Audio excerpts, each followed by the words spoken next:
हाय बंधुरा आज के आमी बानाबो होममेड हरलिक्स। तार जोन्नो आमी नियेछि एखाने 500 ग्राम गम। गमटा किन्तु आमी परिष्कार जल दिए भालो करे प्राय 5-6 बार धुए नियेछि। एबार गमटा आमी 3-4 घंटा जले भिजिए राखबो ढाकना दिए। 3-4 घंटा पर देखो गमटा भिजे गेछे, एकटू फुलेও गिয়েছে। एबार एकटा ओड़नार मध्य आमी गमटा रेखे देब। एकटा बाटीते जे कोनो कापड़ेई तोमरा गमटा एरकम भावे रेखे दिते पारो ढेके। भालो करे जलटा झरिए नेबे।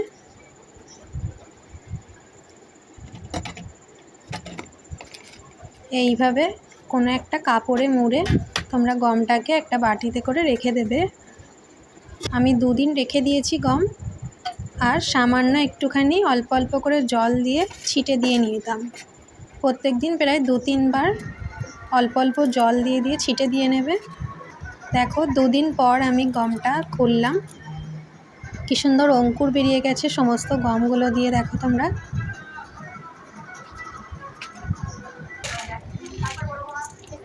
এবার একটা বাটিতে আমি ঢেলে নেব গমটা।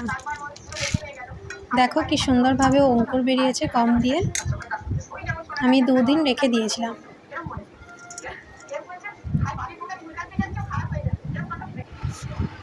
এবার একটা কড়াইতে আমি গমগুলো দিয়ে ভালো করে ভেজে নেব।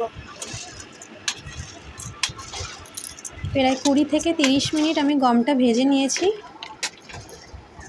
হরলিক্স বানাতে আমি কিছু ড্রাই ফ্রুটস নিয়েছি, আলমন্ড, কাজু বাদাম আর ভাজা বাদাম। তোমরা চাইলে আরও কিছু ড্রাই ফ্রুটস এর মধ্যে অ্যাড করতে পারো। গমটা কিন্তু আমার ভাজা হয়ে গিয়েছে, দেখো এরকম ব্রাউন কালার এসে গেছে।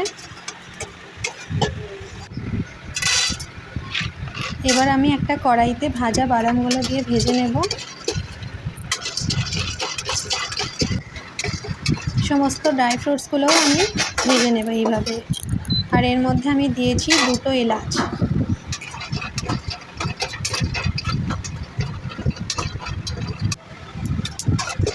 দুটো এলাচও আমি ভালো করে ড্রাই ফ্রুটসগুলোর সাথে ভেজে নিলাম। এবার একটা বাটিতে আমি তুলে রাখলাম এগুলো। অল্প অল্প করে নিয়ে মিক্সিতে ভালো করে ড্রাই ফ্রুটসগুলো আগে আমি পেস্ট করে নিলাম। দেখো ড্রাই ফ্রুটসগুলো আমার পেস্ট হয়ে গেছে, একটা বাটিতে ঢেলে রাখলাম। এবার গমগুলো আমি পেস্ট করে নেব। অল্প অল্প করে গম দিয়ে দিয়ে আমি সমস্ত গমগুলো পেস্ট করে নেব।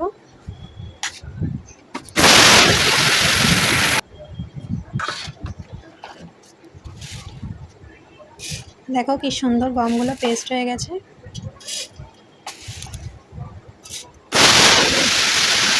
মিক্সিটা পুরনো হয়ে গিয়েছিল, খুব ভালো করে পেস্ট হচ্ছিল না, তাই আবার একটা নতুন মিক্সি তোলাই ছিল, সেইটাতে আবার বাকি গমগুলো আমি ভালো করে পেস্ট করে নিলাম। আর লাস্টবারের যে গমটা আমি পেস্ট করছিলাম তার মধ্যে ড্রাই ফ্রুটস গুঁড়োগুলোও আমি দিয়ে দিলাম আরেকবার। দেখো ভালো করে আমার গমগুলো সমস্ত আমি সবটাই পেস্ট করে নিলাম মিক্সিতে। এবার একটা চালনির সাহায্যে আমি ভালো করে চেলে নেব। আমি কিন্তু কিছুই ফেলিনি, চালনিতে যে গমগুলো রয়ে গেছে সেইগুলো আমি আবার পেস্ট করে নিলাম। মিক্সির এই ছোটো বাটিটাতে বেশ খুব ভালো পেস্ট হচ্ছিল, তাই চালনিতে যেগুলো রয়ে গিয়েছিল সেইগুলো আমি ভালো করে আবার পেস্ট করে নিলাম। এর মধ্যে আমি পরিমাণ মতো চিনির গুঁড়ো দিয়ে দিলাম। চিনিটাও কিন্তু আমি আলাদা করে পেস্ট করে রেখে দিয়েছিলাম। পরিমাণ মতো আমুল দুধ দিয়ে দিলাম, আর ভালো করে এটা আমি মিশিয়ে নেব। 150 গ্রাম মতো আমুল দুধ দিয়েছি আমি এতে। দেখো কি সুন্দর মিহি হয়ে গিয়েছে।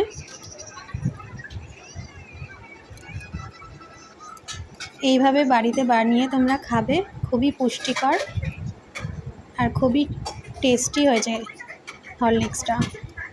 দুধ গরম করে আমি 2 কাপ দুধের গ্লাসের মধ্যে ভালো করে 2 চামচ করে হরলিক্স দিয়ে মিশিয়ে নিলাম, আর খেয়েও দেখেছি খুব টেস্টি হয়েছে। তোমরা যারা এখনও আমার চ্যানেলটা সাবস্ক্রাইব করোনি অবশ্যই কিচেন হাউস চ্যানেলটাকে সাবস্ক্রাইব করে দিও।